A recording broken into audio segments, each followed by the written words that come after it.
Como a Dani já falou, né? Meu nome é Roger. Eu sou casado com a Fernanda. Fica de pé, amor. Sou casado, sou mulher maravilhosa aqui.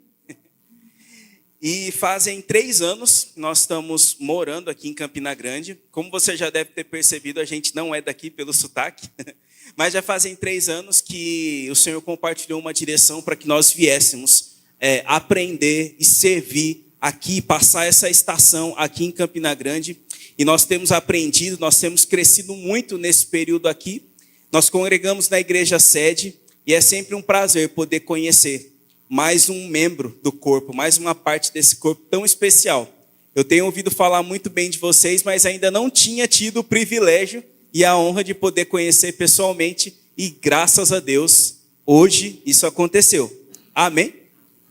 Mas, como já foi falado, hoje é um culto rema. Então o nosso propósito, a razão desse culto é para que em uma pregação você possa experimentar, ainda que de forma breve, ainda que de forma rápida, aquilo que é o rema. Quem aqui já fez o rema? Quem aqui vai fazer o rema? Amém. Sabe, falando aqui rapidamente, o rema é o maior centro de treinamento bíblico do mundo. E você está inserido dentro dessa visão. Graças a Deus, aqui na nossa nação, a gente já passou de mais de 130 escolas. E o objetivo do rema é trazer o conhecimento, a revelação da palavra de uma forma prática, para que nós possamos praticar diariamente na nossa vida e ter a nossa vida transformada. E além disso, poder transformar a vida de outras pessoas e ser uma bênção para todas as pessoas que estão ao nosso redor, que é aquilo que a palavra nos ordena fazer. Amém? E dentro dessa proposta de culto rema, o tema de hoje é uma matéria chamada Vida de Louvor. Diga-se comigo, Vida de Louvor. Eu tive o privilégio de começar a ensinar essa matéria no ano de 2017. E desde o primeiro momento, quando eu tive essa matéria lá em 2012, no rema, foi uma das matérias que mais me marcou. Sabe por quê? Porque abriu o meu entendimento para muitas coisas que eu não entendia e nem imaginava acerca desse assunto. Um deles que eu quero até já começar falando com você, é quando você escuta a palavra louvor. Qual é a primeira coisa que vem à sua mente? Vamos lá? Música. Mais alguma coisa? Dou-lhe uma, dou-lhe duas. Sabe, é comum. Todas as vezes que a gente fala sobre louvor, a primeira coisa que vem na nossa mente é a respeito de música. Por quê? Porque a gente foi acostumado dessa maneira, que existe um departamento de louvor, que tem um grupo de louvor. Aquele período de 15, 20, 25 minutos, dependendo da igreja, aonde tem um período de música, como é chamado? Um período de louvor. Não que não seja, mas só que uma vida de louvor vai muito além do que música.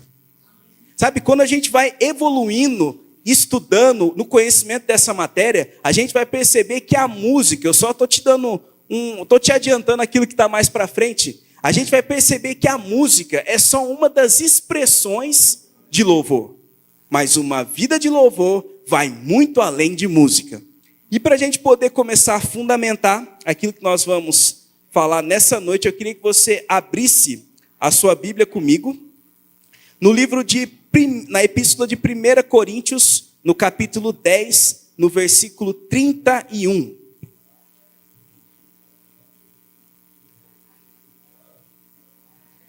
Primeira carta de Paulo à igreja de Coríntios, no capítulo 10, no verso 31. Quem chegou, diz assim comigo, eu vivo uma vida de louvor. Quem não chegou, diz assim comigo, eu também. A maioria chegou, então a gente vai ler. 1 Coríntios, no capítulo 10, no verso 31. Eu vou ler na nova versão transformadora, mais conhecida como NVT. Portanto, quer vocês comam, quer bebam, quer façam qualquer outra coisa, façam para a glória de Deus. Vou ler mais uma vez. Portanto, quer vocês comam, quer bebam, quer façam qualquer outra coisa, façam para a glória de Deus. A gente leu aqui na nova versão transformadora, mas na nova versão internacional, mais conhecida como NVI, também tem algo muito interessante, eu vou ler aqui para vocês. Esse mesmo versículo na NVI. Assim, quer vocês comam, bebam ou façam qualquer outra coisa, façam tudo para a glória de Deus. Diga assim comigo, façam tudo para a glória de Deus. Se a gente tivesse que resumir aqui em 20 segundos, em 30 segundos, de uma maneira rápida, em um versículo, essa matéria toda, nós poderíamos usar esse versículo de 1 Coríntios 10, 31. Por quê? Viver uma vida de louvor fala de nós vivermos uma vida em que em todas as áreas nós vamos viver para a glória de Deus. Ainda quando a gente vai investir um pouquinho mais de tempo estudando sobre as definições, sobre o nome dessa matéria, a gente pode também trabalhar a questão da palavra louvor. Quando eu falei louvor aqui, a palavra que mais vocês falaram, foi praticamente unânime, foi a respeito de música. Amém? Mas trazendo aqui para um contexto da nossa linguagem que a gente usa no dia a dia, apesar que essa palavra ela tem caído um pouco em desuso, né? Porque a língua ela vai mudando, ela vai se alterando. Mas geralmente quando eu falo que alguém teve uma atitude louvável, o que eu estou querendo dizer com isso? Foi uma atitude muito boa, certo? Então, fulano teve uma atitude louvável. E quando eu falo a respeito de vida, o que eu estou querendo dizer com vida? Vida, eu posso querer dizer que é o período onde nós passamos aqui sobre essa terra. Só abrindo um parênteses. Nós sabemos que nós temos a vida eterna, amém? Mas quando nós falamos sobre viver uma vida de louvor, o foco, nós estamos querendo dizer que o período em que nós nascemos até o dia em que Jesus voltar, amém? Você está crendo assim comigo? Eu não estou querendo morrer não, amém? Eu estou crendo para Jesus voltar antes e para eu encontrar com Jesus nos ares.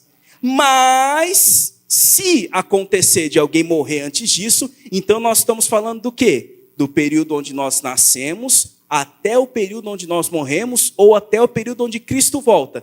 E nesse período, nós vamos viver uma vida que agrada a Deus, onde Ele pode ser louvado através da nossa existência.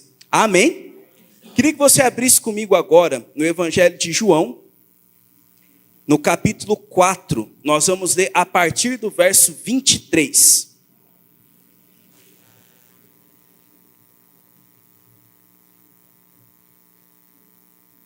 João 4, 23. Eu vou ler na nova versão transformadora. João 4, 23 fala assim: mas está chegando, aqui é o próprio Jesus falando, amém? Mas está chegando a hora, e de fato já chegou, em que os verdadeiros adoradores adorarão ao Pai em espírito e em verdade. O Pai procura pessoas que o adorem desse modo, pois Deus é espírito, verso 24, e é necessário que os seus adoradores o adorem em espírito e em espírito e em? Aqui eu quero observar com você um aspecto.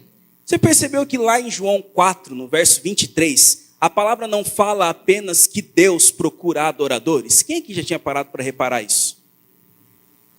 A palavra não poderia falar assim, ó, Deus procura adoradores? Não poderia, mas ela vai além.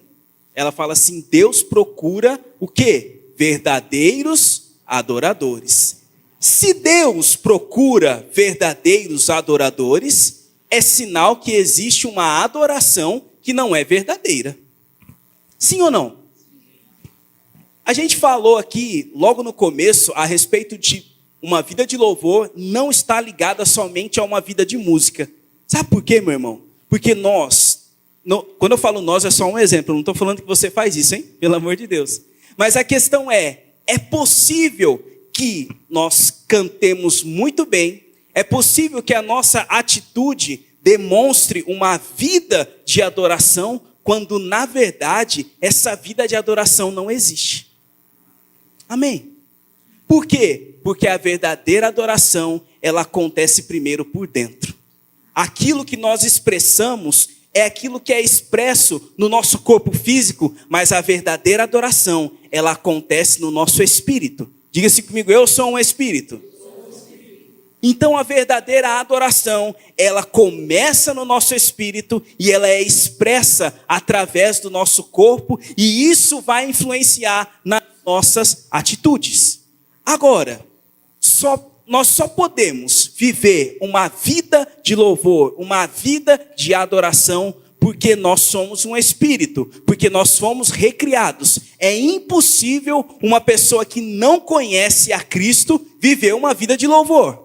Ela pode ter um comportamento muito bom, ela pode até se parecer com quem é cristão, com quem tem Cristo dentro, mas sem ter o espírito recriado, sem estar em Cristo, é impossível viver uma vida de louvor.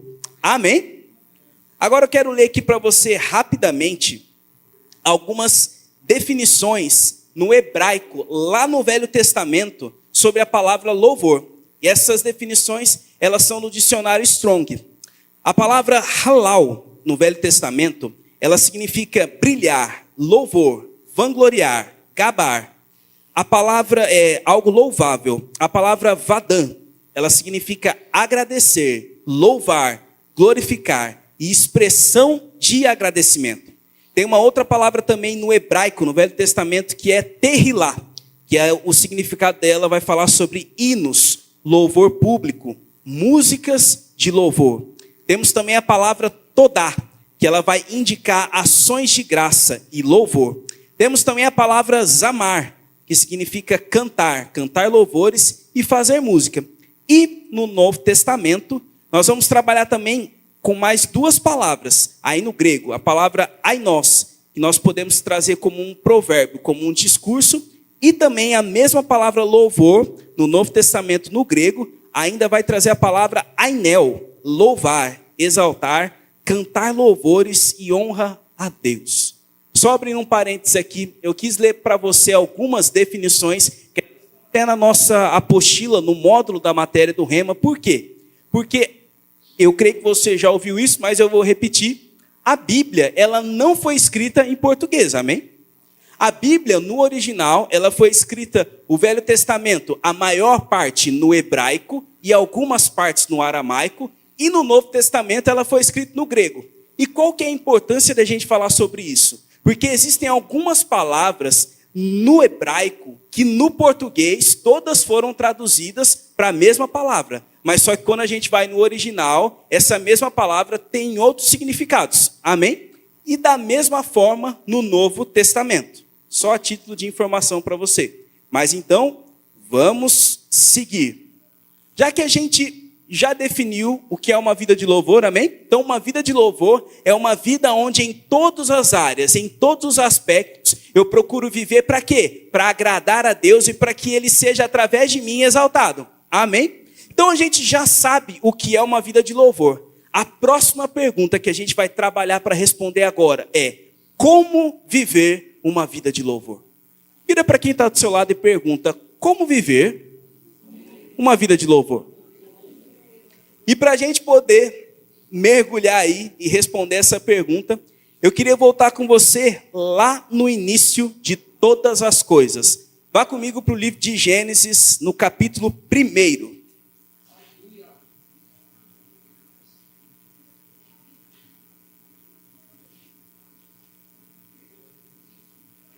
Gênesis, no capítulo 1, no verso 26.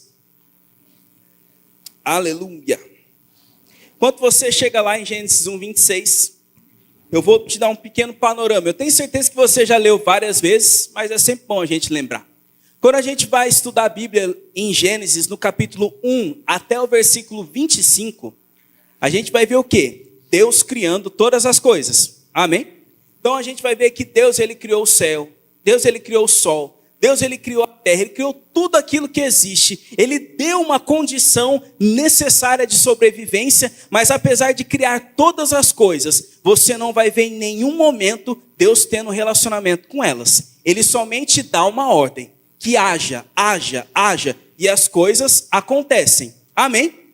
Agora, quando chega no versículo 26, nós vamos ler agora, você vai observar que Deus ele muda o seu padrão de fazer.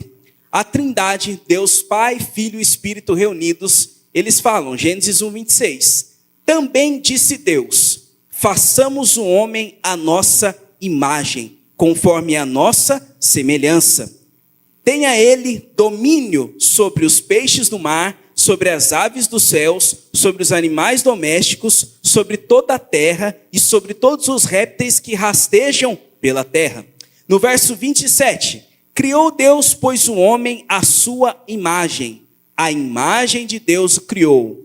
Homem e mulher os criou. Então vamos lá. Deus, ele cria o homem. A Trindade reunida fala, façamos o homem à nossa imagem e semelhança. Primeiro, o porquê que Deus não disse simplesmente haja o homem? Afinal, ele não tinha criado todas as coisas falando haja, mas na hora de criar o homem, ele não cria o homem simplesmente falando haja. Ele fala, façamos o homem à nossa imagem e à nossa semelhança. Mais um detalhe, você vai perceber aqui que até então, no momento, Deus ele não tinha relacionamento com nada do que ele havia criado. E quando ele cria o homem à sua imagem e semelhança, nós vamos entender o porquê disso. Sabe, o propósito central da criação é ter relacionamento. Diga assim comigo, relacionamento. Nós fomos criados para ter um relacionamento com Deus. Sabe por quê, meu irmão? Porque quando a gente vai estudar o caráter de Deus, os atributos de Deus, nós vamos entender que Ele é a própria provisão. Diga-se comigo, Deus é a provisão. O nosso Deus, Ele é provedor. Então não cabe eu falar que Deus criou o homem porque Ele precisou.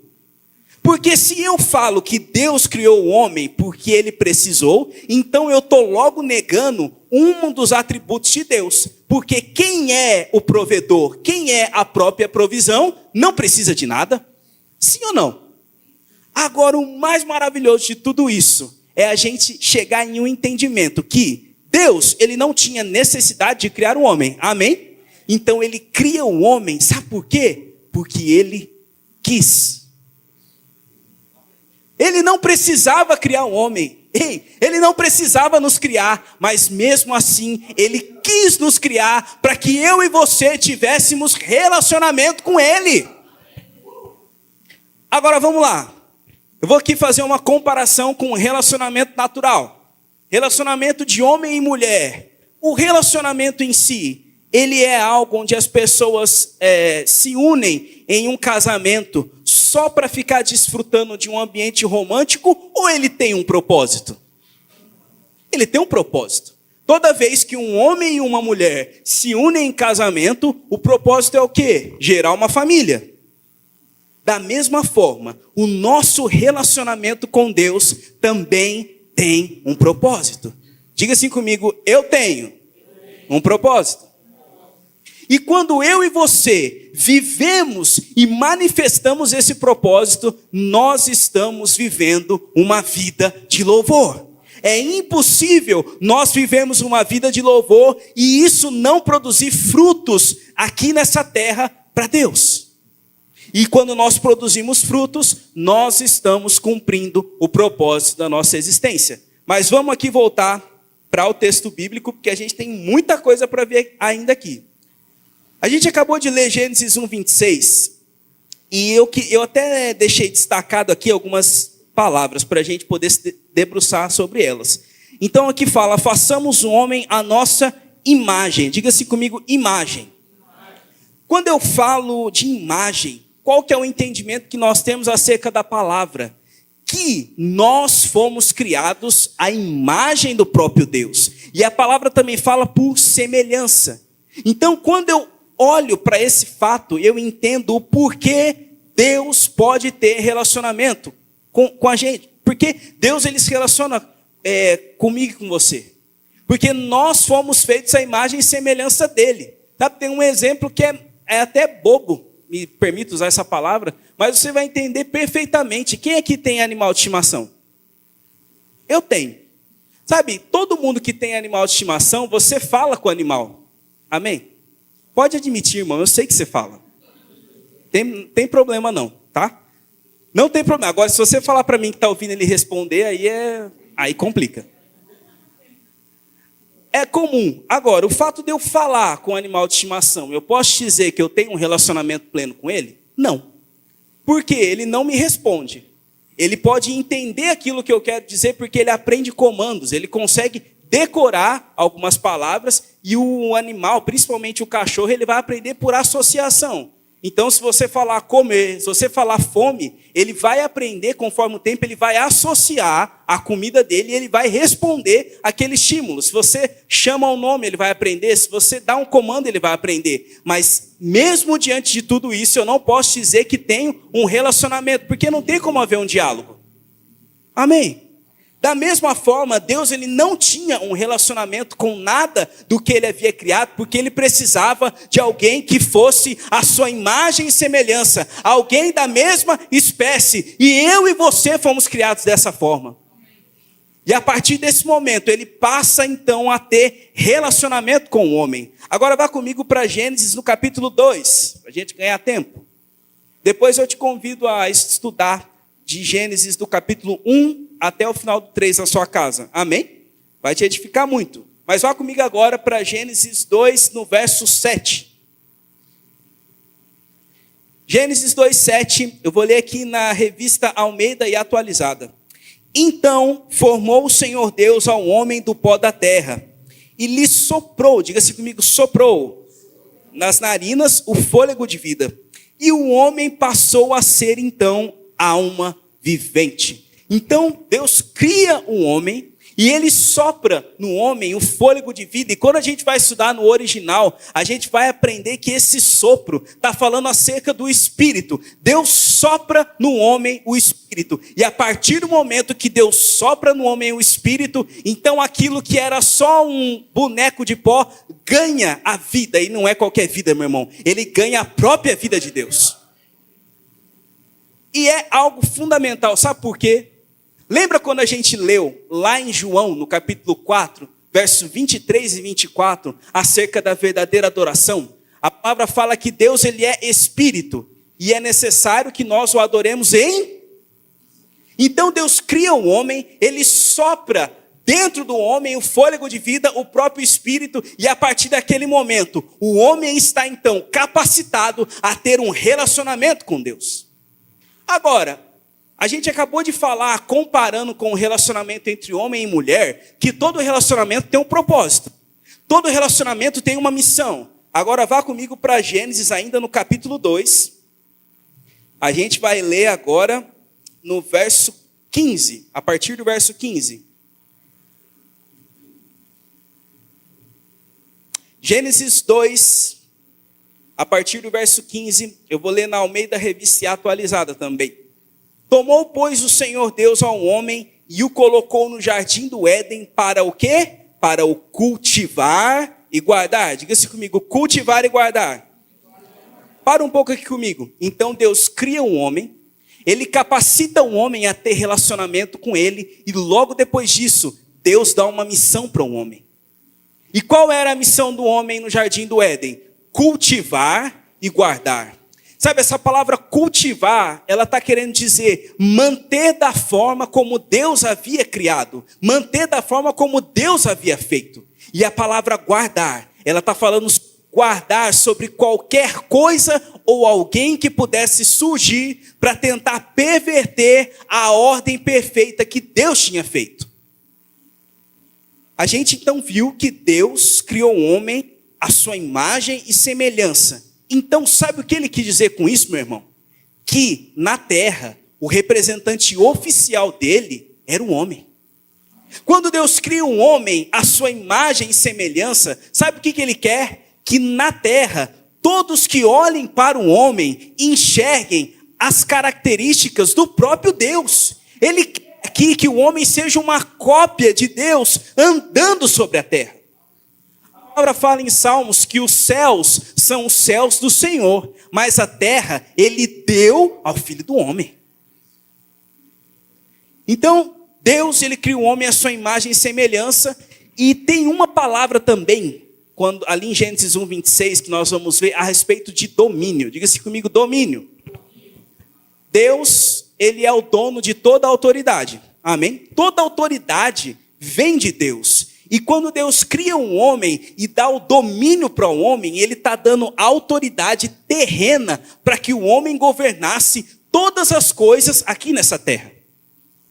Então, o homem passa já capacitado pelo Espírito, capacitado a ter um relacionamento, ele tem uma missão, ele tem autoridade, então ele vai desempenhar as suas funções. Mas para que isso continue completo, a gente vai ler ainda aqui a partir do verso 16.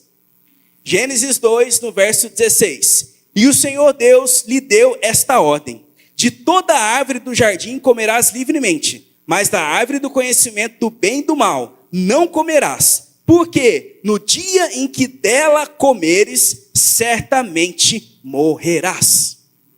Quando Deus coloca aquela árvore, ele já tinha criado todas as coisas, o homem já tinha toda a provisão e suprimento necessária. Agora ele coloca uma árvore e fala assim: dessa árvore você não vai comer do fruto. O que Deus está querendo dizer com isso? Ele está estabelecendo o princípio do livre-arbítrio. Porque muitas vezes um pensamento natural que a gente pode ter é o seguinte: se não era para comer da árvore, para que colocou lá então? Não sei se você já pensou isso, mas eu já pensei. Agora a questão é, se Deus não colocasse aquela árvore para o homem, porque ele coloca a árvore, ele fala para o homem não comer, mas ao mesmo tempo ele dá liberdade de escolha para o homem. E a gente sabe que, infelizmente, o homem, ele fez um mau uso da sua liberdade. Mas quando Deus estabelece, ele dá o quê? Ele dá autoridade, ele dá liberdade. Só que, ao mesmo tempo, ele também mostra o que aconteceria caso o homem desobedecesse. O homem morreria espiritualmente. E o que é morrer espiritualmente? A gente vai ver agora falando sobre a queda. Só que antes, eu só queria abrir um parênteses bem rápido, porque alguém pode pensar assim: mas Deus, ele não é onisciente?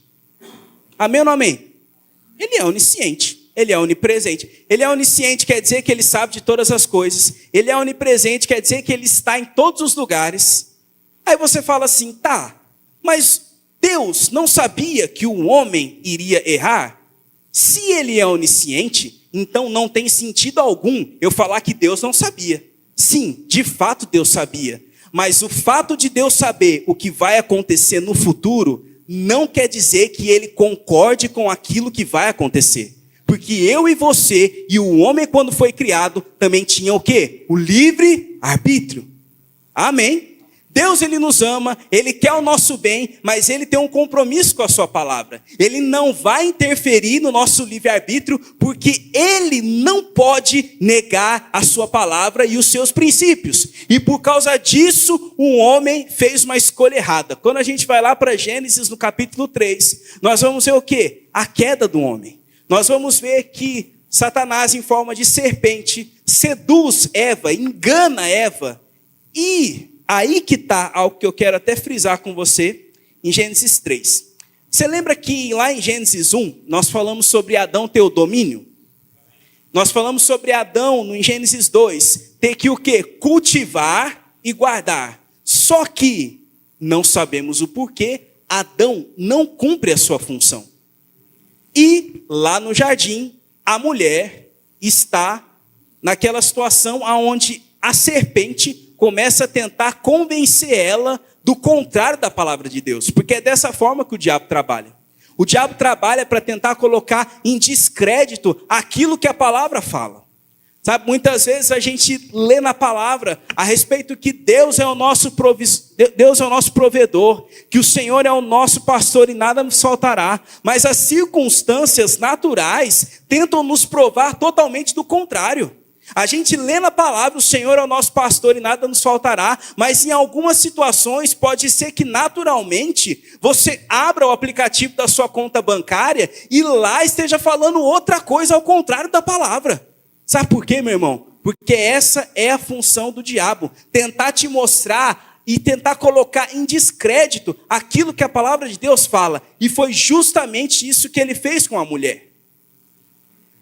A gente vai ver o quê? Aqui, se a gente for ler, eu vou só citar para a gente poder ganhar tempo, mas em Gênesis 3, a partir do verso 1 até o versículo 13, a gente vai ver sobre a queda do homem. E a gente vai ver aqui o quê? A serpente falando com a mulher: olha, certamente você não vai morrer se você comer dessa árvore. Se você comer desse fruto. E a mulher viu que o fruto era bom, ele era bonito, era agradável para dar o entendimento. A palavra fala que ela comeu e ela deu ao seu marido também que comeu. Agora vamos lá. Muitas vezes a gente observa até uma certa polêmica. E tem algumas pessoas que falam: então quer dizer que a culpa foi da mulher. Porque foi a mulher que deu para o marido comer. Você se lembra quando eu falei que Adão, ele tinha que cultivar e guardar?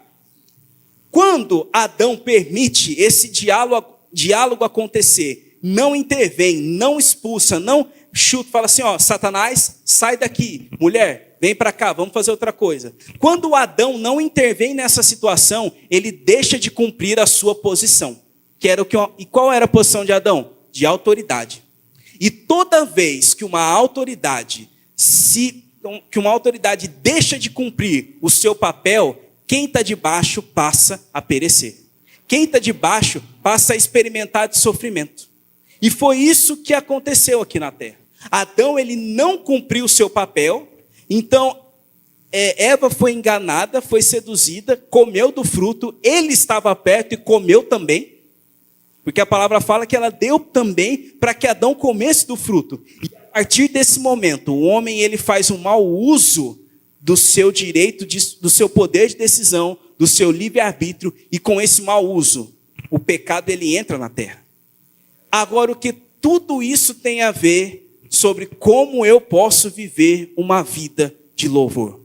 A questão é: Adão, o homem e a mulher, eles tinham total capacidade de viver uma vida de louvor, uma vida que agradasse a Deus. Eles haviam sido criados em um ambiente perfeito. Eles tinham o Espírito dentro. Eles tinham um relacionamento com Deus. Aqui na queda, quando a gente vai para Gênesis 3:7, a Bíblia vai falar que o quê? Que no momento da viração do dia, quando o homem costumava ter com Deus. Então, Deus ele tinha um momento certo para ter relacionamento com o homem. Ele tinha toda a capacidade. E mesmo assim, ele escolheu pecar. Ele escolheu não viver uma vida de louvor. Viver uma vida de louvor, meu irmão, é viver de maneira com que nós apliquemos os princípios da palavra, sendo inspirados pelo Espírito, para que então possamos viver essa vida que agrada a Deus em todas as áreas. Sabe, quanto mais nós temos comunhão, quanto mais nós temos relacionamento, quanto mais nós adoramos a Deus verdadeiramente, que é através do Espírito, mais Deus vai ser glorificado através das nossas vidas. E mais nós vamos viver uma vida de louvor que agrada a Deus em todas as áreas. E quando a gente está falando sobre isso, pode ser que algum pensamento de condenação tente chegar sobre a sua vida. Pode ser que o diabo te lembre que você acabou de discutir 1 hora antes de chegar aqui na igreja, dentro de casa. Pode ser que ele te lembre daquilo que aconteceu ontem. Mas aí que está a grande questão. Nós não podemos deixar o diabo nos condenar. Sabe por quê, meu irmão? Eu e você estamos crescendo. Nós estamos em um constante processo de crescimento e aperfeiçoamento. E no processo, durante esse processo, pode acontecer que ainda você erre. Sabe, eu não estou falando de viver uma vida para errar. Eu não estou falando de viver uma vida procurando desculpa e manobrando o versículo para viver de qualquer maneira. Mas pode acontecer, mesmo você se esforçando, sendo guiado pelo Espírito, que em algum momento você fale: ei, meu irmão, isso não te desabona. Isso não tira e não muda a sua posição que é em Cristo. Afinal, maturidade não é não errar. Maturidade é reconhecer o erro, pedir perdão e se esforçar e caminhar numa direção contrária para que não aconteça mais. Amém. Mas vamos seguir. A gente viu aqui sobre a queda do homem. E nós vamos ver aqui em Gênesis 3 ainda, que o homem, quando ele peca, ele percebe que ele estava nu. E Deus questiona: quem te contou? Quem te fez saber que você estava nu? Por acaso você comeu da árvore que eu falei para que você não comesse? E o homem, aquele que era para quê? Para cultivar e guardar, inclusive a vida da mulher, ele fala assim: olha, foi a mulher que tu me deste. Ele podia ter falado assim: eu fui negligente, não cumpri o meu papel, aconteceu, comi, errei. Mas não. Aquele que era para proteger, aquele que era para cultivar, aquele que era para guardar, ele fala o contrário. Ele: olha, foi a mulher que tu me deste. Sabe, abrindo um parênteses aqui bem rápido, o diabo tem trabalhado cada vez mais para criar, para deturpar a imagem do homem como um monstro na sociedade, quando na verdade Deus o criou para ser um protetor e provedor. Sabe, todos os dias a gente vê novos escândalos, a gente vê casos de abusos e tantas outras coisas aí que estão aparecendo na mídia. E isso o que é? Satanás trabalhando para deturpar a visão original que Deus colocou para o homem, que é quer ser o quê? Protetor, quer ser protetor, quer ser uma plataforma para alavancar o sucesso da sua família. Amém? Mas vamos continuar. A gente vê aqui a queda do homem e tudo aquilo que isso acarretou.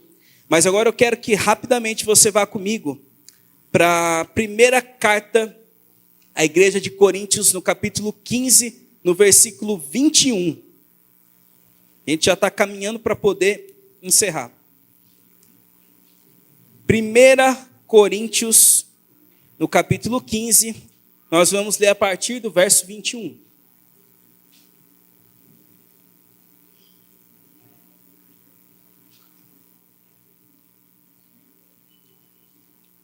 Primeira Coríntios 15, versículo 21, eu vou ler na revista Almeida e atualizada. Visto que a morte veio por um homem, também por um homem veio a ressurreição dos mortos. Porque assim como em Adão todos morrem, assim também todos serão vivificados em Cristo. Vou ler mais uma vez. Porque assim como em Adão todos morrem, assim também todos serão vivificados em Cristo. Meu irmão, tudo aquilo que Adão perdeu, quando Deus havia compartilhado com Adão a autoridade sobre essa terra. Quando ele peca, ele passa essa autoridade para Satanás. Se a gente for ver 2 Coríntios, no capítulo 4, no verso 4, nós vamos ver o quê? Que o Deus, com letra minúscula, o Deus deste século é o diabo. E isso não é uma mentira, porque quando Adão peca, ele pega a autoridade que ele tinha e ele entrega, ele dá a legalidade para Satanás. Mas o que importa é que quando Jesus vai lá, paga o preço, cumpre aquilo que era necessário, novamente nós passamos a ser como Adão era lá no início. Então, quando Jesus ele paga o preço por mim e por você, ele nos coloca novamente em essa posição de imagem e semelhança, e nós voltamos a ser os representantes oficiais de Deus andando sobre essa terra. Quer dizer o quê? Que aquilo que nós fazemos aqui nessa terra é manifestar, é sermos de maneira, encarnar de fato o evangelho e praticarmos todos os princípios. Quando nós nos levantamos nessa posição, cheios do Espírito, na autoridade que a palavra nos dá, nós estamos novamente sendo a imagem e semelhança de Deus. A palavra fala que nós somos o quê? Sacerdotes. Nós somos aqueles que trazemos a manifestação sobre essa terra do evangelho. Nós podemos novamente vivermos uma vida de louvor, uma vida que agrada a Deus em todas as áreas. Sabe, viver uma vida de louvor não é somente olhando para os benefícios que isso pode trazer para a nossa vida, mas principalmente para o benefício que pode trazer para outras vidas.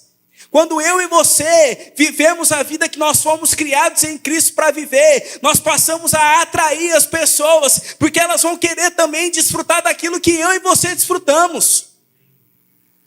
Quando todo mundo chega irritado e bravo numa segunda-feira de manhã, porque não queria trabalhar, e você chega sorrindo, mesmo sem querer ir, mesmo muitas vezes sendo perseguido, você chega com um sorriso no rosto, você está passando uma mensagem para o mundo que você é diferente, que você não é de acordo com o sistema. E muitas vezes eles podem até zombar de você, mas quando o calo apertar, eles sabem quem eles vão procurar. E essa é a nossa missão sobre essa terra. Quando a gente está estudando sobre realidade dessa nova criação, nós vamos ver que Deus ele nos dá o ministério da reconciliação. Eu e você fomos colocados sobre essa terra para reconciliar o homem com Deus. Sabe por quê? Existem pessoas que Jesus já pagou o preço para que elas pudessem viver uma vida de louvor, só que elas ainda não sabem disso. E a missão de falar sobre essa visão, sobre essa missão, sobre essa possibilidade, sobre esse preço que foi pago, é minha e é sua também. Sabe, no que depender de mim, eu quero que você comece a arrumar uma dor de cabeça para o pastor Janderson. Como assim? Sabe, eu quero que você lote essa igreja aqui de convidados para que ele tenha que pensar em um segundo culto, em um terceiro culto, em outro prédio. É a melhor dor de cabeça que todo pastor quer ter, né? Sabe, meu irmão, é isso. Ah, mas por que eu vou lotar a igreja? Só para eu falar que a minha igreja é a que tem mais gente, porque a minha igreja é a que é a mais lotada? Não, meu irmão. É porque a mesma palavra que tem te libertado e sido uma bênção para você e para sua família, é a palavra que vai libertar outras vidas também. Sabe aquele seu colega que está sofrendo de ansiedade, de depressão, de síndrome do pânico? O evangelho é a resposta para isso. O evangelho é a resposta para qualquer doença, para qualquer condição mental, qualquer condição emocional que possa estar afligindo qualquer pessoa. Ah, mas eu estou aqui dentro e eu estou passando por problemas emocionais, eu estou passando por depressão, eu estou passando por crise de ansiedade. Ei, meu irmão, existe um poder na palavra. Esse poder está dentro de mim e você, para que você possa ser livre disso. Sabe, o fato de você estar passando por isso não quer dizer que você é menor ou pior do que qualquer outra pessoa. Mas a questão é, Jesus morreu na cruz por isso também. E se você crê e quiser, existe um poder disponível para que nós possamos nos posicionar acerca dessas coisas também. Sabe, talvez você chegue no seu trabalho, chegue na sua família, nos seus parentes, nos seus vizinhos, e você comece a se deparar com uma situação de pessoas com o casamento destruído, de pessoas com situações uma piores que as outras. E naturalmente a gente sabe que muitas vezes não tem solução. Mas quem é que disse que nós andamos por aquilo que é natural? Sabe, encerrando, meu irmão. Viver uma vida de louvor é viver pelo sobrenatural. Viver uma vida de louvor é muitas vezes dançar quando não tem música ainda. Viver uma vida de louvor é muitas vezes celebrar quando o mundo te manda ficar triste. E isso é fácil? Não, não é fácil, é desafiador, mas é possível. É possível. E aí você olha e você fala assim, para vocês que pregam aí na frente é mais fácil, porque vocês não passam por aquilo que nós passamos. Quem foi que disse, meu irmão? As pressões chegam para todo mundo. Sabe, o pastor Janderson, ele não está em uma posição superior a você. Amém?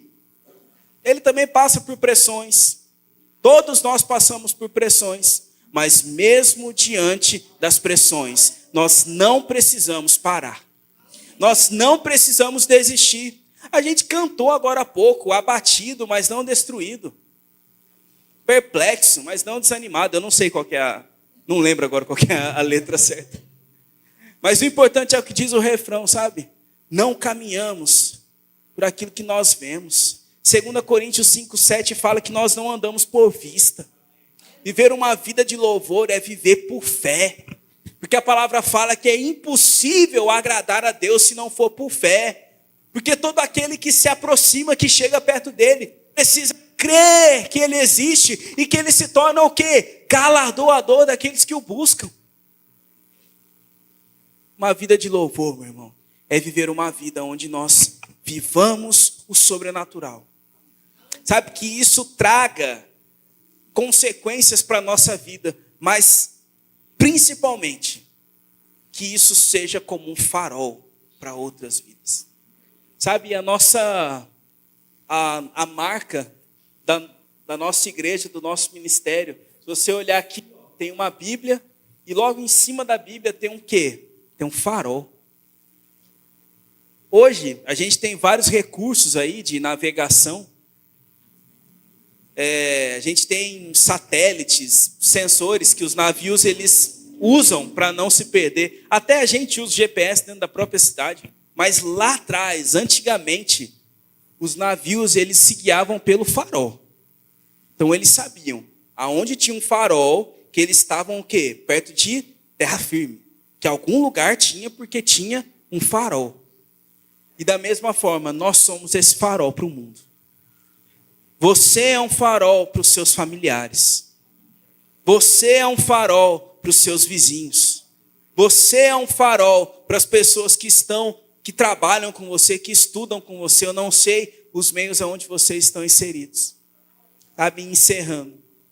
Viver uma vida de louvor é viver uma vida de relacionamento e verdadeira adoração tão intensa, a ponto de o nosso relacionamento vertical, que é com Deus, interferir no nosso relacionamento horizontal, que são com pessoas. Não tem como a gente falar que serve e ama a Deus aqui nessa terra, se nós não estamos disponíveis para servir e amar as pessoas que estão ao nosso redor. Por mais desafiador que isso seja. Vou repetir, não é tão simples, não é tão fácil, mas é possível. Queria que você ficasse de pé, por gentileza.